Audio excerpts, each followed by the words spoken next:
There's like, I've never set out to write a song and been like, this one's gonna really make people mad, but like I have halfway through a song read it to Nova or read it to one of my homies and they're like, ooh, shit.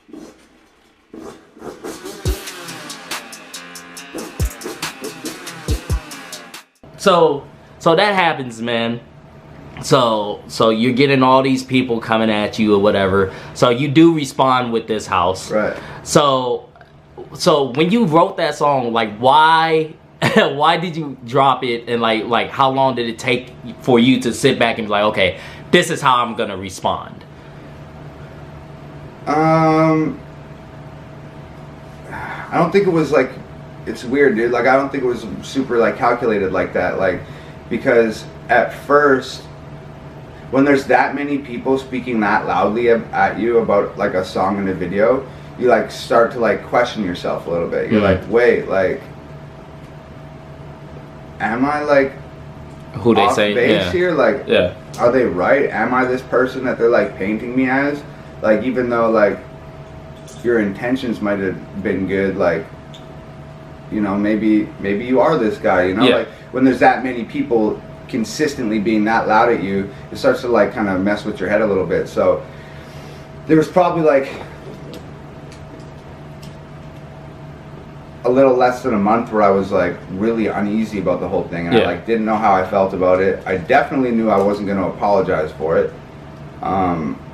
Say what you mean and mean what you say. I'm the same type of person. But I'm not like I'm not like the type of person that's like afraid to like admit that I was wrong. Yeah. But like being wrong about something is fine, but I'm not going to apologize for the way that I feel, you know what I mean? So I was just like, I'm not going to apologize, but like, how do I deal with this whole thing?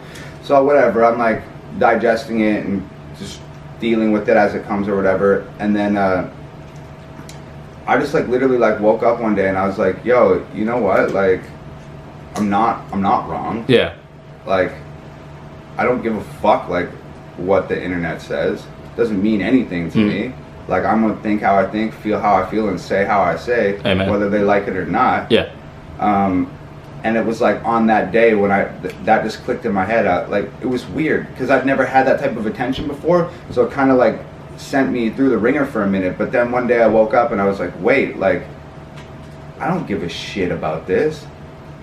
And then like it was on that day that I wrote This House, because I finally just like found myself in all the craziness, and I was like, yo, guy, like, you're not that dude. Like, let them know who the fuck you are. Okay. So that's where you started kind of stepping into that and be like, okay, this is how I'm gonna, you know, put the pieces into place. Okay. But it's a little bit of a journey to get there. Right? Yeah, definitely.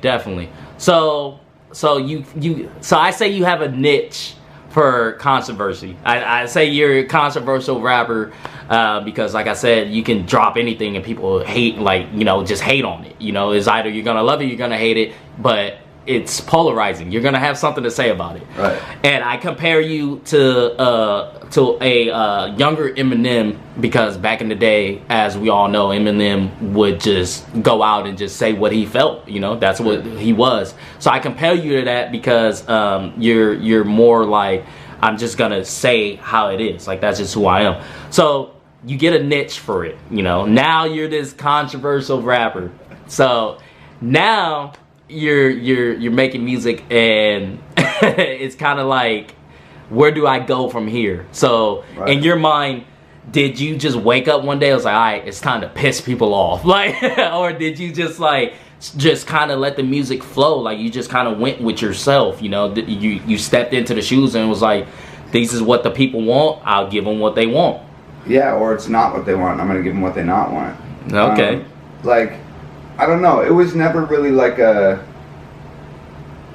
didn't expect to get the hate, and I didn't expect it to be so controversial to do the white boy shit. I just thought that was just like a record. I thought I felt some type of way. I thought it was a good idea. That was a good song, and that was it. So there's like, I've never set out to write a song and been like, this one's gonna really make people mad, but like I have halfway through a song read it to Nova or read it to one of my homies and they're like, ooh, shit, bro. Like, maybe you shouldn't be saying that. And I'd be like, why? Yeah. Am I wrong? Yeah. And they'd be like, well, you know, not that you're wrong, it's that like those are uncomfortable things to say in these times and stuff. And then I'm just like, so what? So me and you can talk about it in the living room, but you can't put it on wax. Yeah, and that's cool, and it's cool for like you and your homies to talk about it on the weekend when you're at the bar together or whatever. But like, when did this music shit change? Like, I've said it like so many times, dude. Like, this whole thing is like, everything is fucking rock and roll to me. And like, rock and roll was always about, less about the music and more about the message and like screaming the truth at the top of your fucking lungs. Agreed. Yeah. So like, that's my whole thing, is that like, I'm not here to like make a song that you're gonna listen to in the club with your homies. I'm not here to make a song that you're gonna like just drink to. I'm not here to make a song about Xanax or money or cars or women or whatever the thing is, because like 20,000 of those songs came out this year. Yes. I'm not interested in making songs that have already been made. I don't want to make songs that don't need to exist. So that's like my measuring stick. When I write a song, I'm like, does this song need to exist? Is there a space for this song in the world today? And if the answer is yes, then I continue. And if the answer is this song already exists or it doesn't have some pertinent value to it, then I just don't make it. So like, a lot of my records come from like literally watching the news or like staying up on social media or just seeing like what people are talking about, things that my girlfriend says to me, things that we read in the paper and shit. I'll see a headline or read about something and I'll be like, yo, like, what do you think about this? And then Nova is very liberal. So she'll tell me sort of her point of view and I'm like,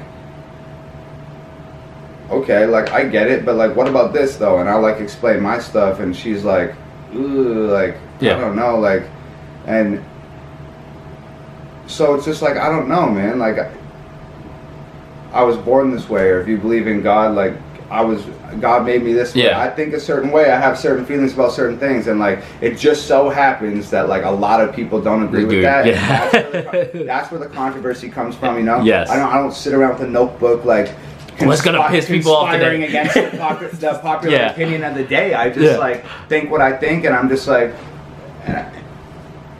a lot of my opinions are unpopular, and like, so be it. And I mean, that's great. It's good for my music. Yeah. Like, I don't ever talk about anything that I don't actually think or feel. So if my opinion's unpopular and that's quote unquote controversial, then like, that's just luck of the draw. It's just like who I am and the way it goes. And Wannabe, which is one of my favorite songs. I think actually when I FaceTimed you, I told you I was just listening to it, which is why I FaceTimed you. But so yeah, there's a lyric in there that says, you know, I'm 25 now and I'm confident to say if I don't make it by 30, I'm gonna kill myself. So that lyric really stands out to me in a deeper meaning, because I always wonder what you know was thinking when you wrote that lyric, because it's a really touchy subject. Two, it's very like it's very deep. It's very like cutthroat. It kind of is like, hey, I'm giving myself the option to make it if I know I'm gonna end it, you know? Yeah. So what was you thinking in that moment? Like, was you like going through stuff, or was it just a lyric that kind of just fit with the song? I think it's just like a combination of different things. Like, I've always like,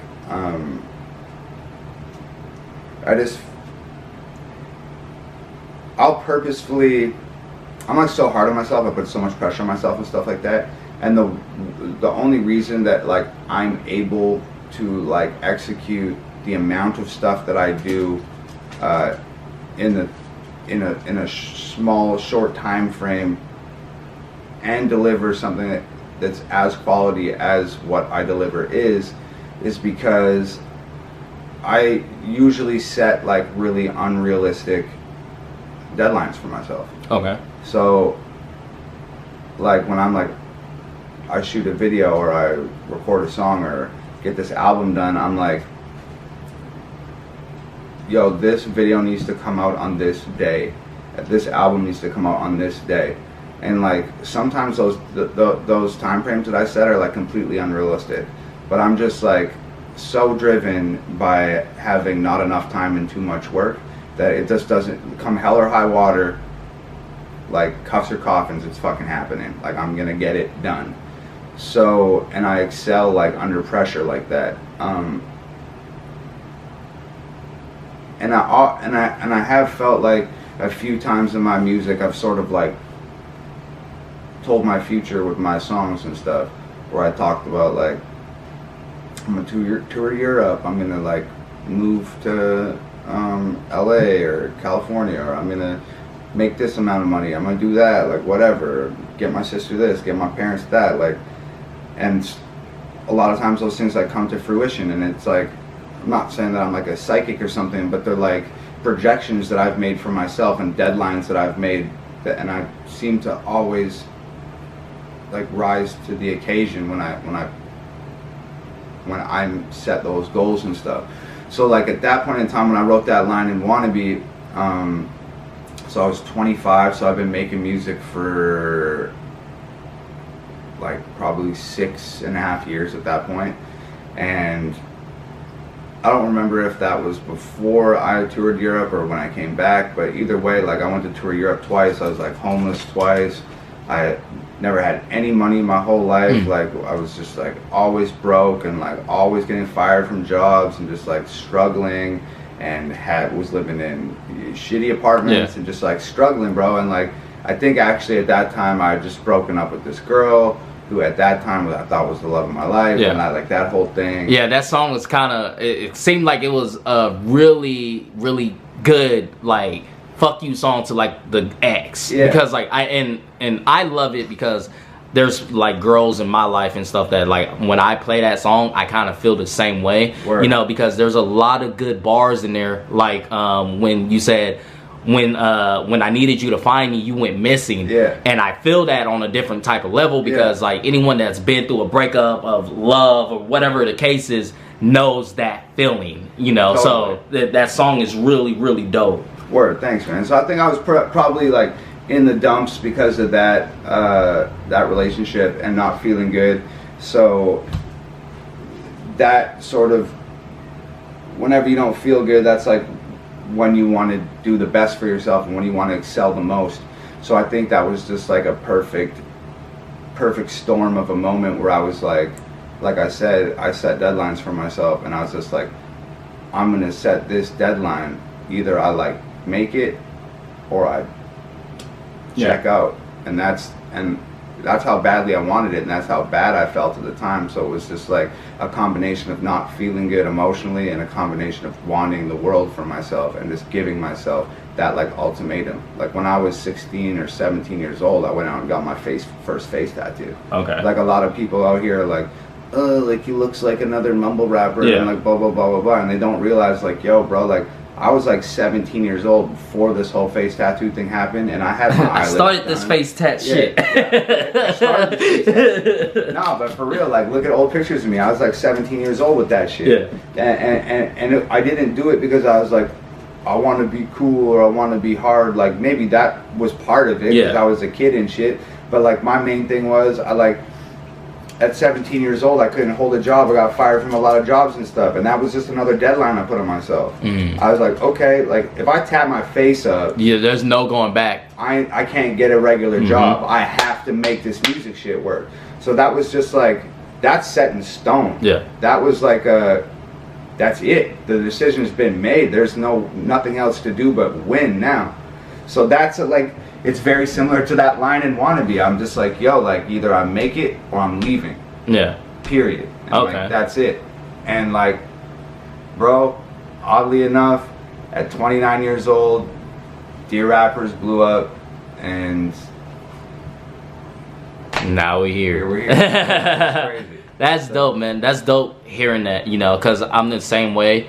I kind of make like fucking far out goals for myself, and I feel like if you don't want it as much as you want to breathe, you're not going to get it, you know. You're not gonna wake up every morning and try to get it, you know. So I really enjoy that.